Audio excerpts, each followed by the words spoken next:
Good morning, everyone. This is Andrea with Happy Cloud Creations. We are going to go over week 5 today, the corner block A's. I'm going to wait a couple seconds to see if anybody joins on. You know, sometimes it takes a couple seconds before you guys get notified. Today was super cold. Oh my goodness. It's probably not as cold as you guys over in the East Coast. It was 27. Ooh, this morning. Oh, good. I can see comments. Hi, Sue. I'm still a little stuffed up today, but not as bad as last week. I'm feeling a lot better. So, hi, Patty. Hi, Michelle. Yeah, I'm just still stuffed up. I've been sick for over a week, like 9 days now. Morning, Jessica. Morning, Dory. So is it pretty cold in Vermont? I know, I was like, oh my goodness, 27 degrees this morning is really cold for Washington. But then I used to live in Montana for 9 months. So whenever I think it's cold here, I like to see how cold it's there. And it was like -8 today. So I'm like, oh, at least it's not -8 here. Hi, Carrie. All right, so this week we are going to go over block A, which is 2 of the corner blocks. Your top, I guess if you're looking at the quilt, it'll be the top left and the bottom right. Hi, Lori. So we need 2 of those blocks. If you make 4 of them, they're not going to fit correctly together. It's kind of actually sunny today because there's no cloud coverage. There we go. So now that we got all of our half square triangles trimmed up, make sure they're trimmed up to the correct size. Because if you don't do that, they're not going to line up correctly with your full squares. So for the baby size, you want yours trimmed up to 3.5-inch square.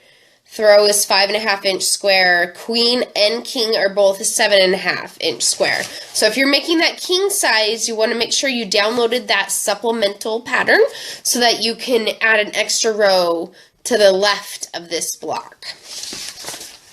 So when I make this blocks like this, I like to lay all my pieces out next to my sewing machine before I do it. So it's all there, right?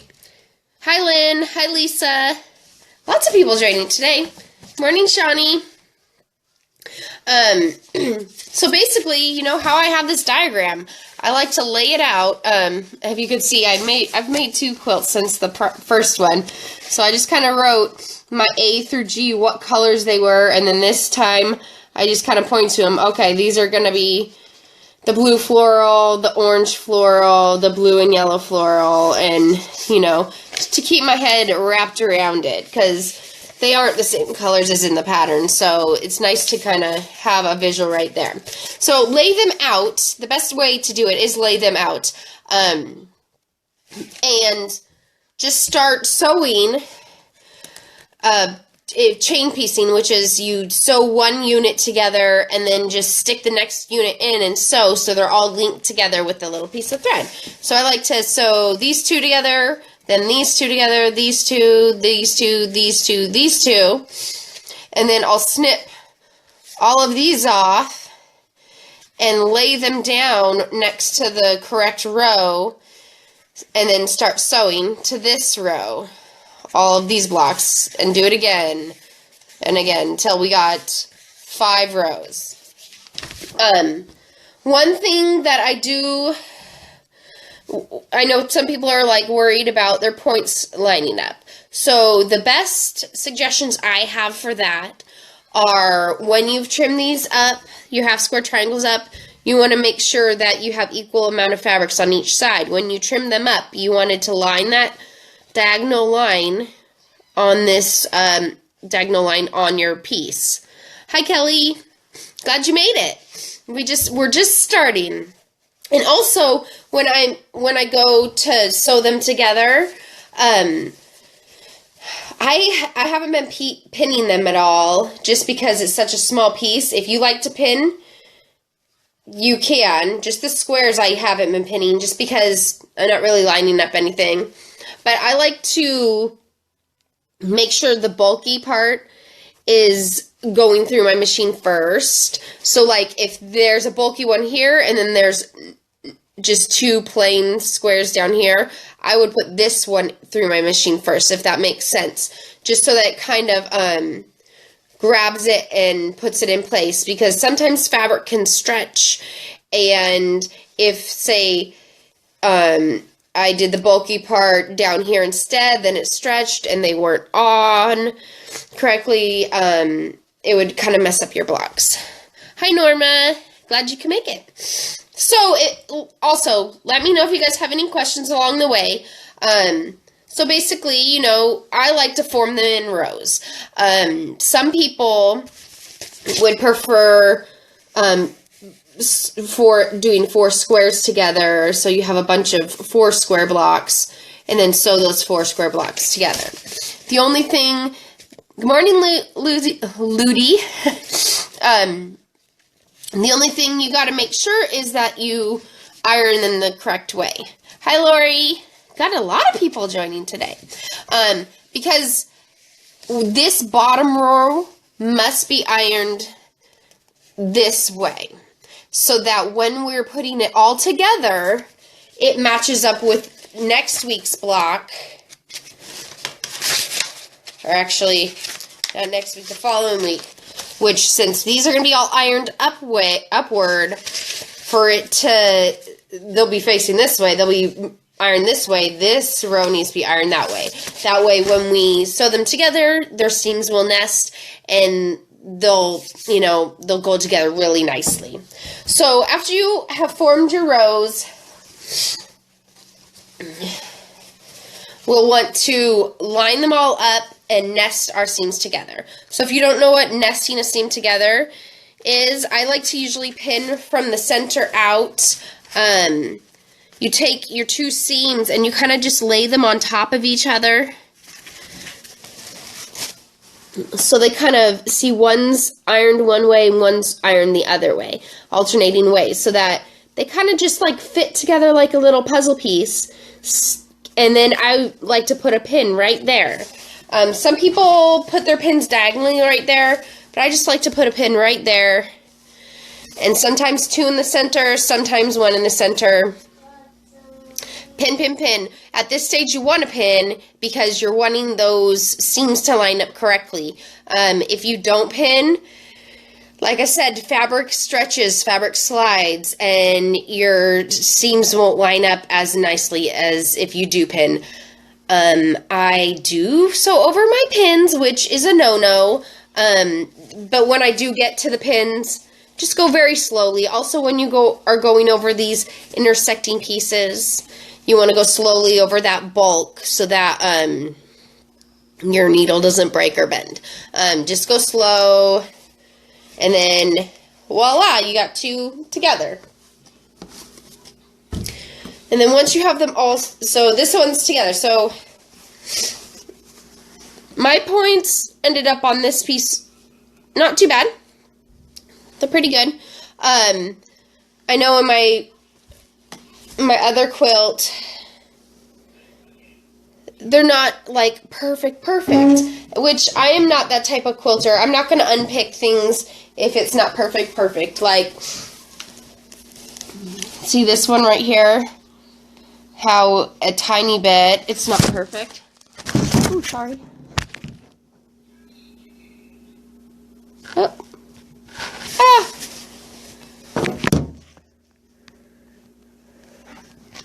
Sorry, I turned the camera around.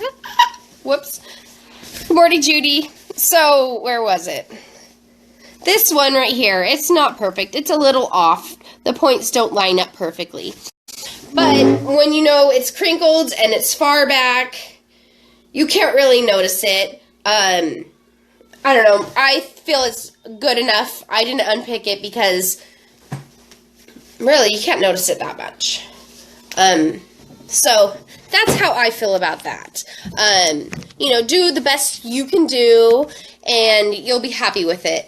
If you're, you know, if that little piece that's not lining up is bugging you, you can just unpick that little area and line it up better and then sew that again. So I don't know if you guys have any questions with this block. Pretty easy now that our half square triangles and all of our squares are sewn together, or already, you know. Now it's just putting them together, which is my favorite part, seeing the quilt actually come together. So yeah, so that's what the diagrams are for. Make sure to read them and look at them. Iron the way that the arrows are going and everything will nest nicely. Exactly, Kelly. You'd be the only one to notice that little flaw, right? Because it's so tiny and, you know, people aren't going to be looking at your quilt and inspecting it unless they're, I don't know, a quilt snob, I guess. I figure my quilts, and I quilt for comfort and giving somebody a cuddly quilt to cozy in. It's not, my quilts aren't works of art that hang on walls. If you're doing a wall hanging, maybe that's something you would want to work more on, is making sure it's perfect, but that's perfect enough for me. Somebody says finished is better than perfect, so, you know, make it good for you.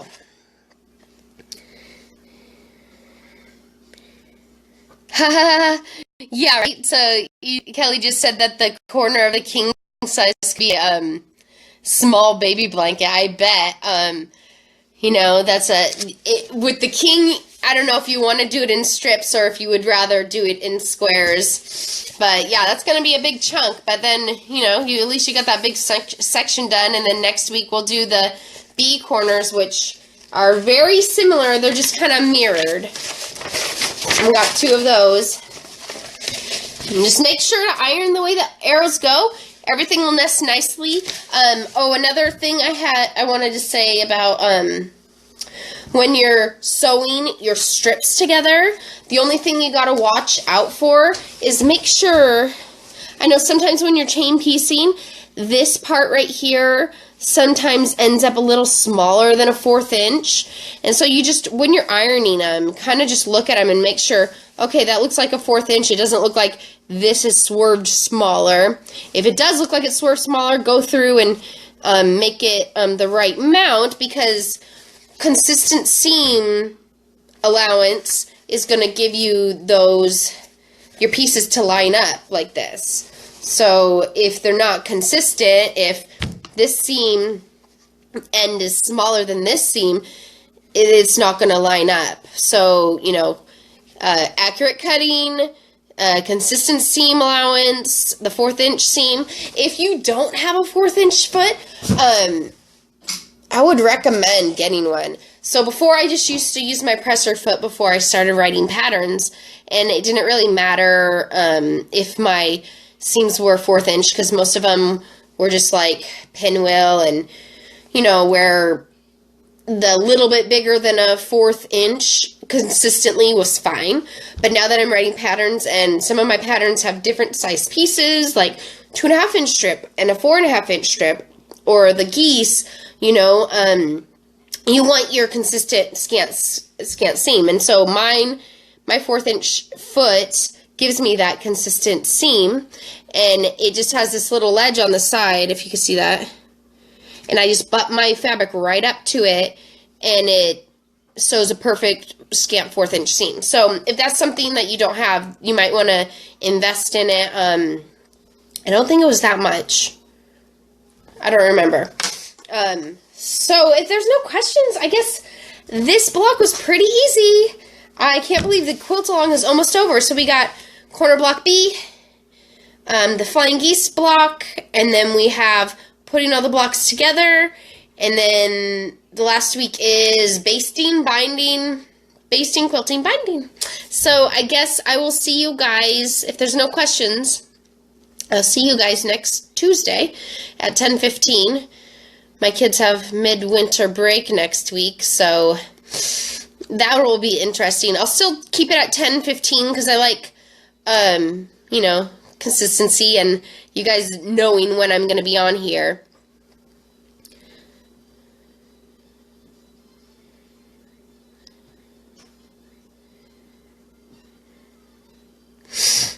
Norma, you're saying that you want to make yours a little longer. You could always extend the pattern upward. I guess you could either do a border or add like a red flying geese on top right here. Like maybe take the print out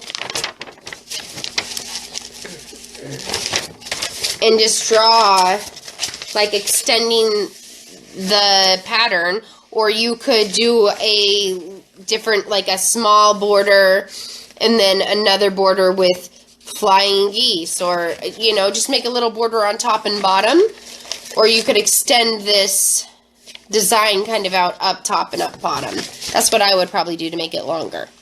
So thank you guys. Have a great week. I will see you next Tuesday. And if there's any questions, just always post them in the group. I get a little message every time somebody posts something in the group. So have a great day. I will talk to you later. Goodbye.